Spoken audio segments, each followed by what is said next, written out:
हमारा सफर हमें उस समय में ले जाता है जब पृथ्वी बहुत छोटी थी, बस 500 मिलियन साल पुरानी। एक ऐसी दुनिया की कल्पना करो जो हमारी दुनिया से बहुत अलग थी। वायुमंडल कार्बन डाइऑक्साइड, मीथेन और अमोनिया से भरा हुआ था, जो कि जिंदगी के लिए जहर जैसा था। महासागर जो अभी भी बन रहे थे गर्म और तेजाबी थे।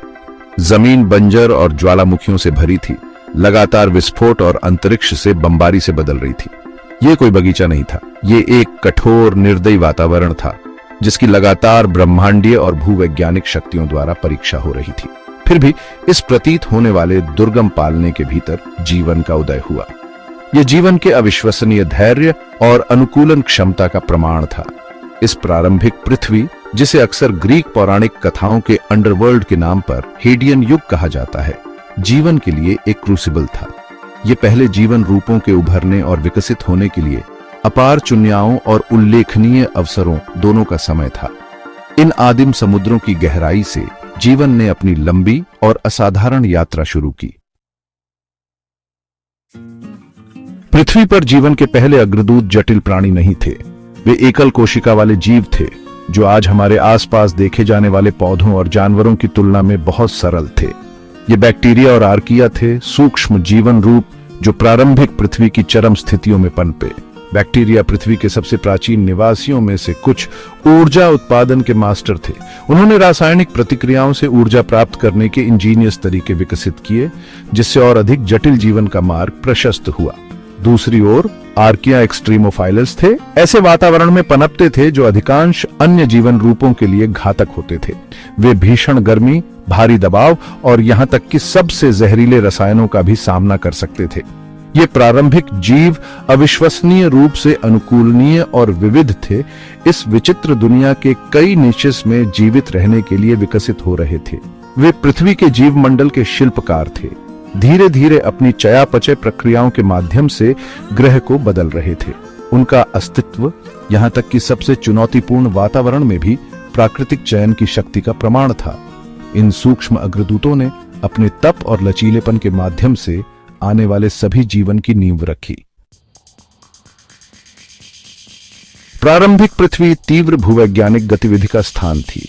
ज्वालामुखी भयंकर शक्ति के साथ फटते थे, लावा और राख उगलते थे जिससे आसमान भर जाता था।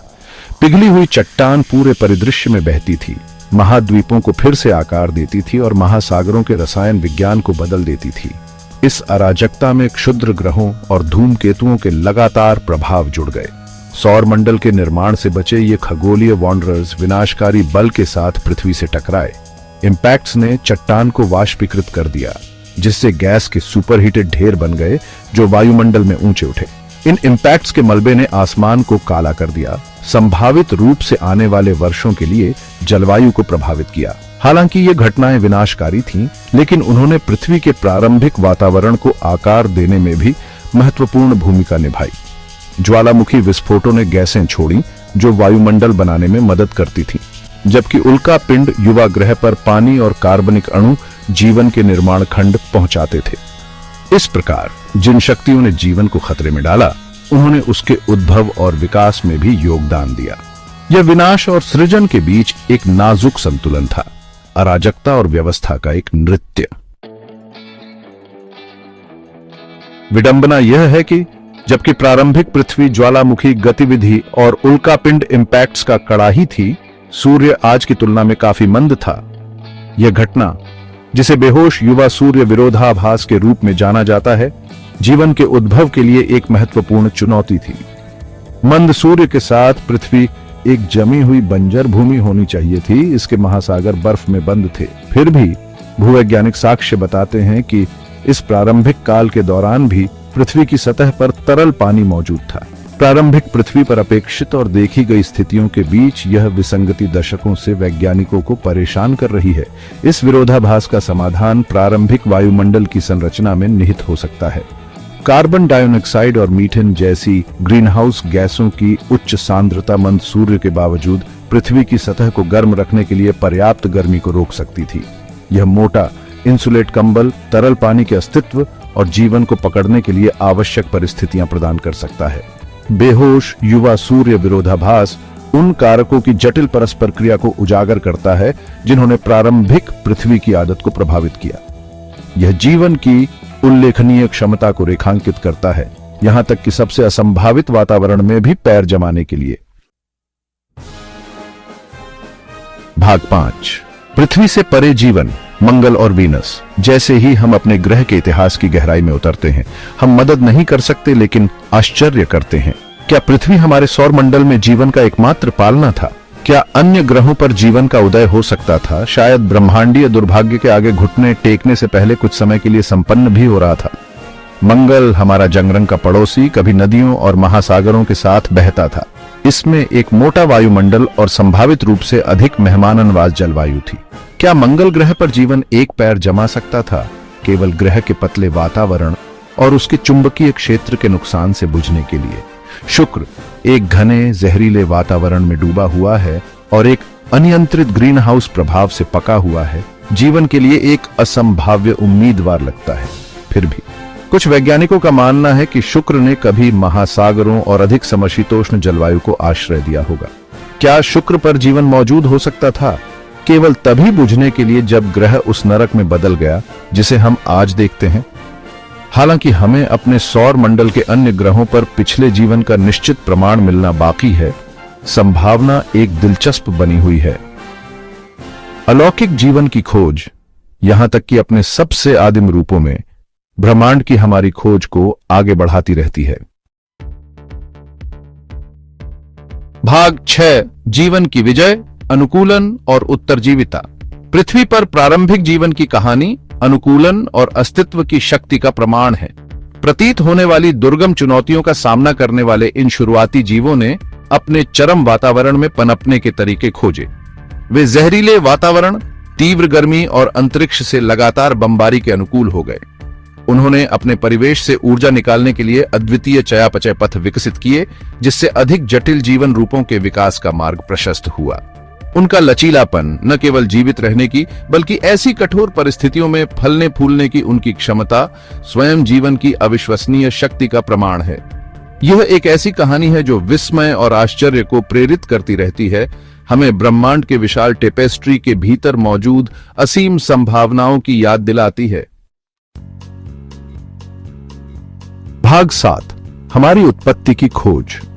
प्रारंभिक पृथ्वी की स्थितियों और जीवन के उद्भव को समझना केवल एक अकादमिक अभ्यास नहीं है, यह हमारी अपनी उत्पत्ति को समझने की खोज है, जीवन के धागों का उनकी शुरुआत तक पता लगाने की। प्रारंभिक पृथ्वी की चट्टानों, जीवाश्मों और रासायनिक हस्ताक्षरों का अध्ययन करके हम अपने ग्रह और उस जीवन की कहानी को जोड़ रहे हैं। प्रत्येक खोज, प्रत्येक नई अंतर्दृष्टि हमें अपने अतीत के रहस्यों को उजागर करने के करीब लाती है और वर्तमान में जीवन की अनमोलता के लिए गहरी प्रशंसा प्रदान करती है। खोज की यह यात्रा अभी खत्म नहीं हुई है।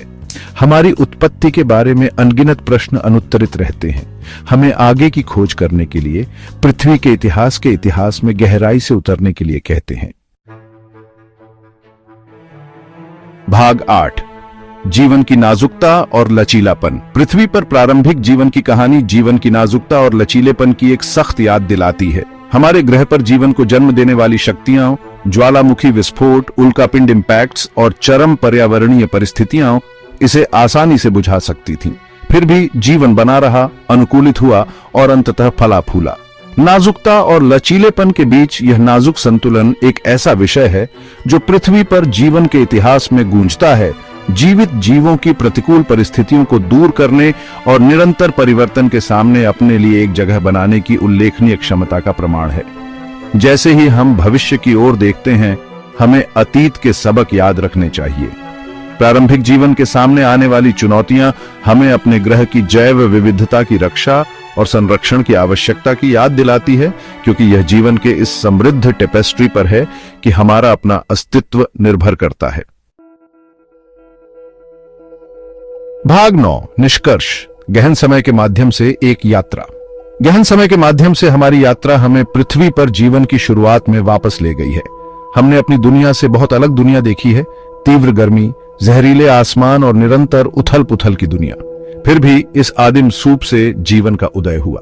सरल एकल कोशिका वाले जीव, बैक्टीरिया और आर्किया ने इन चरम स्थितियों का सामना किया और आज हम जो जीवन की विविधता देखते हैं उसके लिए मार्ग प्रशस्त किया।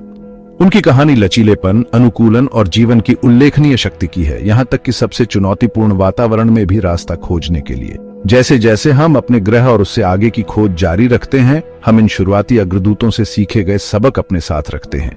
उनकी कहानी हमें जीवन की अनमोलता, हमारे ग्रह के महत्व और असीम संभावनाओं की याद दिलाती है जो हमारे इंतजार में है, क्योंकि हम महान अज्ञात में आगे बढ़ते हैं।